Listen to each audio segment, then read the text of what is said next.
Have you ever had one of those days where you wake up with a lingering ache and you just immediately blame it on something completely mundane? Oh, yeah, absolutely. We all did. Right, like you wake up with a stiff neck and you just assume, well, I must have slept in a weird position. Or, I don't know, your thumb is throbbing and you figure you've just been like scrolling on your phone for too long. Exactly. It's a fundamental human reflex, to Yeah. just look for the simplest, most immediate mechanical cause for any physical discomfort. Yeah, we just desperately want a straight line from cause to effect. We really do. You lift a heavy box, your back hurts, you run 5 miles, your knees ache. The logic just feels safe. It does. Which brings us to our mission for today's deep dive. We're unpacking the pathogenesis and mechanisms of rheumatoid arthritis, or RA, from our source material. And there's a specific case file in there that perfectly captures how dangerous that safe logic can actually be. Right, the school teacher. Yes. The 42-year-old school teacher, she goes to her general practitioner because she's been dealing with this persistent wrist pain. And when asked about it, her immediate assumption is repetition. She tells the doctor, she thinks it's just from using too much chalk on the blackboard, spending hours grading papers, that sort of thing. And honestly, if you're the clinician listening to that history, or if you're the patient living it, that story holds up to everyday scrutiny. It sounds completely reasonable. Right. You use your hands constantly for your job, therefore your hands hurt. But treating her wrist pain as a simple mechanical issue, like a wear and tear injury from overuse, is really the single biggest misconception out of the gate when it comes to rheumatoid arthritis. Okay, let's unpack this because treating RA as a wear and tear disease is a surprisingly common mistake, even for medical professionals early in a diagnosis, right? Oh, it happens frequently because, the symptoms show up in a mechanical structure, the joint. Yeah. But rheumatoid arthritis is not a mechanical breakdown of a hinge. It's actually a systemic, chronic inflammatory disease that's driven by profound immune dysregulation. So it's systemic. Exactly. It is a system-wide biological crisis. It just happens to make its first physical appearance in the joints. So if we treat this teacher's wrist pain like a simple repetitive strain injury, if we just, I don't know, tell her to take some ibuprofen, ice her wrist, take a break from grading papers, we are essentially treating a blaring fire alarm as a noise complaint. That is a great way to put it. Like we might put in earplugs to stop the annoying ringing, but we're completely ignoring the actual fire burning down the basement. That analogy captures the clinical danger perfectly. Chasing the local joint symptoms while ignoring the systemic nature of the disease, it just gives the underlying immunological fire time to spread. Right. And to understand how that fire starts, we first have to look at the global footprint of the disease because, whose houses are catching fire. It doesn't affect everyone equally. So what are we looking at globally? Well, rheumatoid arthritis impacts roughly 0.5% to 1% of the entire global population. Wow, okay. 1% of the global population? I mean, that is tens of millions of people. That is a massive demographic. The scale is immense, yeah. But the distribution is incredibly uneven. Mm. The demographic data points to a highly specific pattern. Okay, what kind of pattern? For instance, RA affects women at a drastically higher rate than men. The ratio is about 3 to 1. Wait, really? A 3-to-1 skew is enormous. Does the source material explain the mechanism behind why women are bearing the absolute brunt of this? The exact biological mechanism for that specific ratio remains, well, it's one of the complex puzzles in rheumatology right now. Oh, interesting. Yeah, hormones are heavily researched, but the sources emphasize that this stark contrast tells us we aren't looking at random mechanical joint wear. Because men and women both do physical labor. Exactly. If it were just about using your joints too much, we would see a much more even distribution across genders. Furthermore, there's a very specific age pattern. The onset of RA is quite rare in early childhood, and it's actually rare again in advanced old age. Now, that feels counterintuitive to me. Usually severe diseases tend to strike, the very young who might have congenital issues or the very old whose bodies are just naturally breaking down. You would think so, right? Right. But RA has a distinct sweet spot for onset that sits right between 30 and 50 years old. Ah, okay. So our 42-year-old school teacher falls squarely into that high-risk window. Okay, so we have middle-aged women being the primary demographic. Are there geographic or ancestral patterns as well? Yes, and they are just as striking. The prevalence is comparatively quite low in Black populations of African descent, Okay. and it's also noticeably low in Chinese populations. Interestingly, when looking at the broad epidemiological data, The overall global incidence of RA actually appears to be falling over time. So if it's hitting a very specific demographic, middle-aged women primarily, and varies so wildly across the globe, that tells us this isn't random bad luck. There has to be a blueprint for this, right? Like, you don't get those kinds of wild demographic variations just from people moving their wrists wrong. No, you don't. It points directly to a genetic blueprint. Okay. The foundation of that immune system fire is directly into human DNA. Over the last 2 decades, the genetic mapping of rheumatoid arthritis has become incredibly sharp. What have they found? Well, we see that first-degree relatives of someone with RA have a significantly higher incidence of developing the disease. Meaning if your parent or sibling has it, your own risk profile elevates. Considerably, yes. And when researchers study identical twins who obviously share the same genetic code, they find a very high concordance rate. Modern genomic research has actually successfully linked over 100 different genetic loci to the risk of developing RA. Wow, 100 different genetic markers. That is a lot of variables. I mean, is there a primary driver, or is it just a messy combination of all of them? There's definitely a clear standout. The strongest single genetic association is with specific HLA haplotypes, most notably one called HLA-DR4. HLA-DR4. Yeah. Patients carrying this genetic marker make up a large share of RA cases, and possessing it correlates with a much worse clinical prognosis, unfortunately. Okay, I need to stop you for a translation here. HLA-DR4 sounds like a barcode on a piece of machinery. What is an HLA haplotype actually doing in my body? Sure, okay. Think of the HLA system, human leukocyte antigens, as your immune system's ID badge scanners. ID badge scanners, got it. Your immune cells are constantly patrolling your body, right? Right. Looking at proteins, the HLA molecules act like little display trays that hold up these proteins to the immune system and say, hey, this protein belongs here, it's a friend. Okay. Or conversely, this protein is foreign, we need to attack it. So the HLA system essentially determines what my immune system recognizes as self versus non-self. Precisely. Now, with the HLA-DR4 marker, there is a flaw in the scanner. Yeah. Certain HLA alleles share specific amino acid sequences. This shared sequence alters the shape of the display tray just enough that it increases your biological susceptibility to a very specific rogue antibody. And what does this rogue antibody go after? It targets something called citrullinated proteins. Okay, citrullinated proteins. I saw this term repeatedly in the sources, and this mechanism seems to be the absolute core of the disease.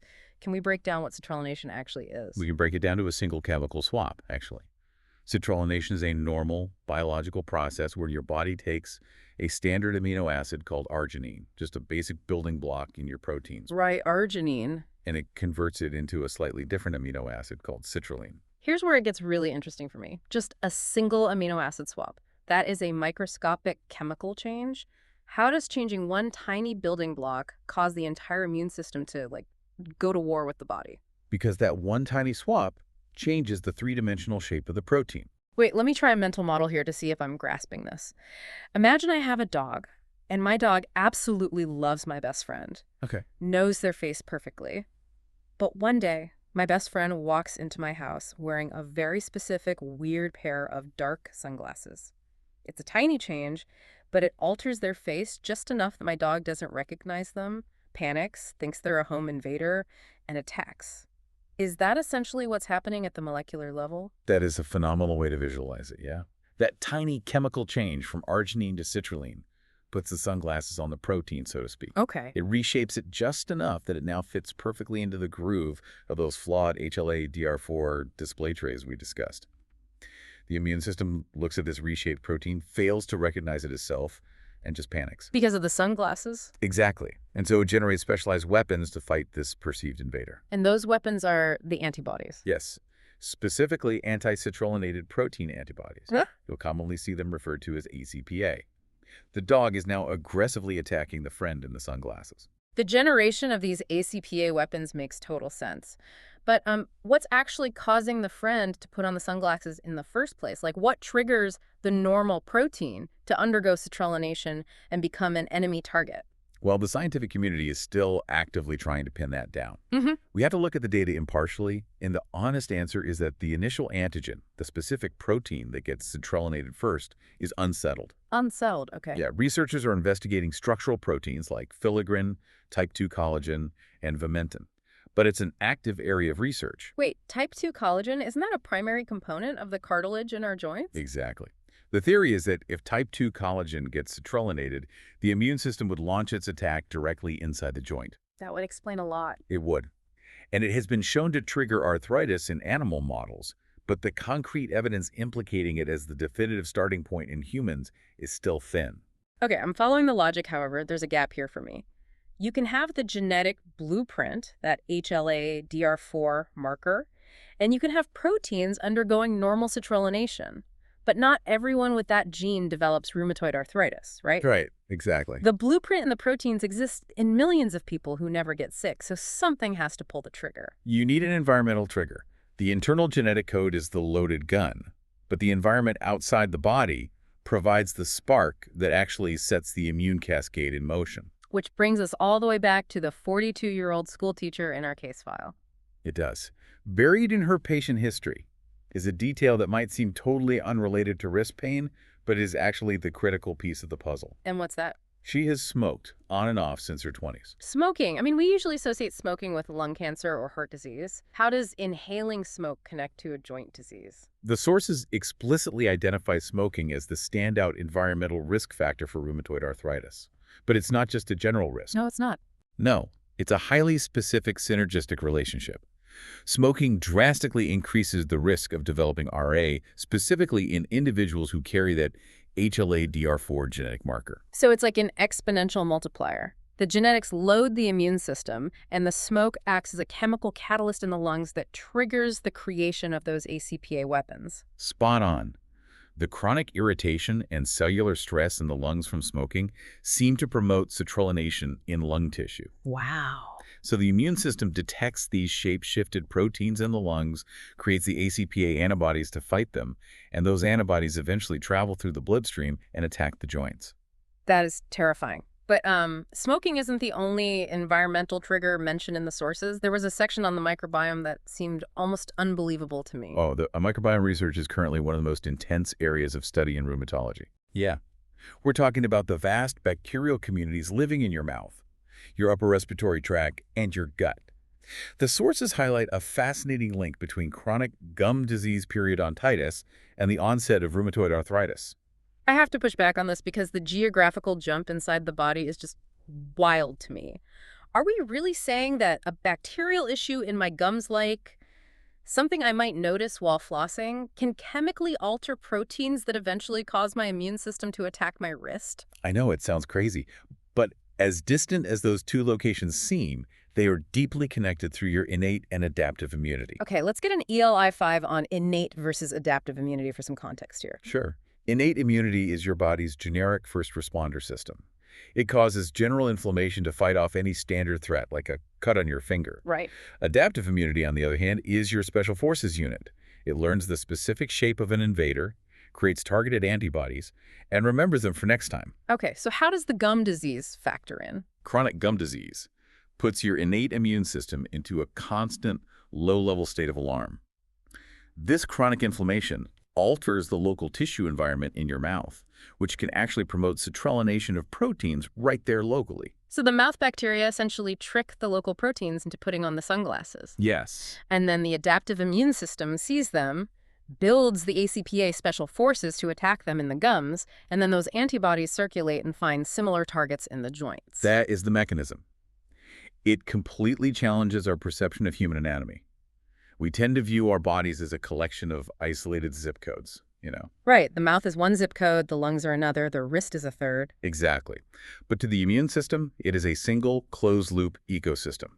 A persistent bacterial disturbance in the gums echoes throughout the entire biological highway. That is just mind-blowing. Okay, so we've mapped out the entire setup. We have the genetic susceptibility with HLA-DR4.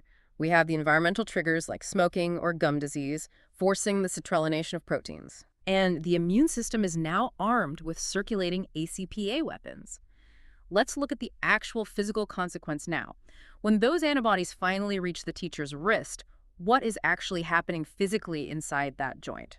The defining physical pathology of rheumatoid arthritis is persistent, widespread synovitis. Synovitis. Okay, let's break that word down.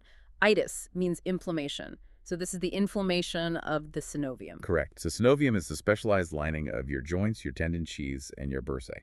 What does it normally look like? In a healthy joint, the synovium is incredibly delicate. It's just a very thin layer of tissue sitting over loose connective tissue.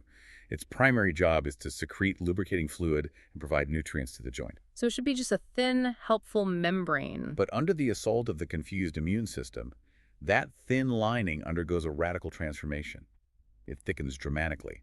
The sources describe the tissue becoming boggy. Boggy. Yikes. It proliferates and swells into these thick, heavy folds. It becomes completely infiltrated by a massive influx of inflammatory cells that were dispatched by the immune system. Oh, wow. And this new, swollen, invasive tissue structure has a specific medical name: the pannus. The pannus. The imagery in the source material for this was just incredibly vivid. It is a striking visual. Imagine your normal, healthy joint lining as a translucent, barely there silk curtain softly draping over a window. Okay. In RA, that delicate curtain thickens into a dense, heavy shag rug. It folds in on itself. But it doesn't just sit there. The pannus actively grows outward from the margins of the joint, spreading directly over the cartilage like invasive ivy creeping over a stone wall. So what does this all mean? As that ivy creeps over the cartilage, it isn't just taking up space, right? It's actively destroying the joint underneath it. The destruction is multifaceted, yeah. First, as the pannus spreads over the cartilage, it literally suffocates it, cutting cartilage off from its normal nutritional supply. Second, this invasive tissue is actively pumping out high levels of damaging inflammatory cytokines. Cytokines being the chemical alarm signals of the immune system. Yes. And in this context, they act like a localized acid. So the pannus is starving the cartilage of food while simultaneously bathing it in destructive chemicals. That's awful. It is. Over time, the cartilage thins out entirely, leaving the underlying bone completely exposed to the inflammatory assault. The sources also mention this process leading to something called juxta-articular osteoporosis. Let's translate that phrase before we move on. Sure. Juxta-articular simply means next to the joint. Osteoporosis is the thinning and weakening of bone. Okay. So the combination of the fierce local inflammation from the pannus combined with the fact that the patient stops using the joint because of the severe pain causes the bone itself to demineralize and erode right at the edges of the joint. I'm looking at all of this together, and the reframing is just staggering to me. So this pannus is not passive swelling. When you sprain your ankle, it gets puffy with fluid for a few days, the fluid drains, and you're fine. Exactly. But the pannus is a living, actively invasive structure. It's like a rogue remodeling crew that breaks into your house, sets up camp in your wrist, and systematically starts tearing down the load-bearing walls. That distinction is the most vital takeaway of the entire pathology. It explains why rheumatoid arthritis causes permanent, irreversible structural destruction rather than just temporary pain. Right, because it's tearing down walls. Right. With standard mechanical joint inflammation, if you rest it, the swelling recedes and the joint returns to normal. But the pannus causes physical erosion. It eats the cartilage in the bone. Wow. And once that native tissue is eroded away, it does not grow back. You can calm inflammation, but you generally cannot reverse erosion. The load-bearing walls are permanently gone. Which brings us full circle back to the clinic with our 42-year-old teacher. If a doctor, or even the patient herself, dismisses her pain as a simple, repetitive strain injury from grading papers, and she just pushes through the pain with over-the-counter painkillers, she is giving that rogue remodeling crew weeks or months to tear down the walls of her joints completely unchecked. Time is tissue. The ultimate goal of modern RA treatment is to aggressively shut down that systemic immune response as early as possible, stopping the pannus from forming before the permanent structural erosion ever occurs. Let's synthesize the journey we've taken through this material today. What starts as a seemingly innocent, everyday ache in a teacher's wrist unravels into a massive systemic immune heist. It really does. If we condense the core mechanisms, we have a clear chain of events. The HLA-DR4 gene provides the strongest genetic susceptibility. Smoking and microbiome changes serve as the environmental triggers.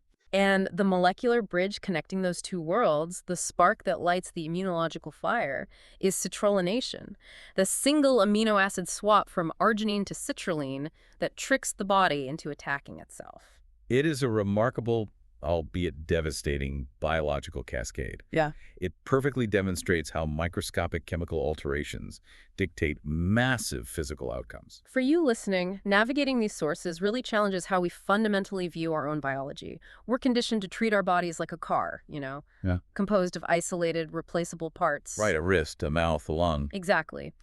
But this deep dive proves we are a highly sensitive, deeply interconnected ecosystem.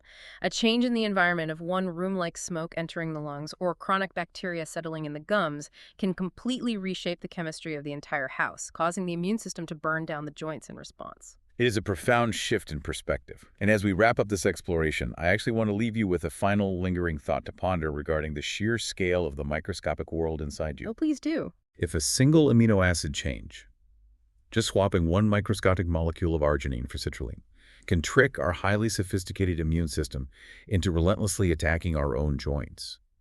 What other microscopic chemical changes are happening in our bodies right now? What other tiny, invisible shifts, driven by the air we breathe, the food we eat, or the bacteria we host, are quietly rewriting the rules of our own biology, long before we ever feel a single ache or pain? A microscopic universe entirely dictating our physical reality. Thank you so much for joining us on this deep dive today and exploring the hidden mechanics of the human body with us. We warmly invite you to join us for the next exploration. Until then, keep questioning the simple aches and keep diving deep. Take care, everyone.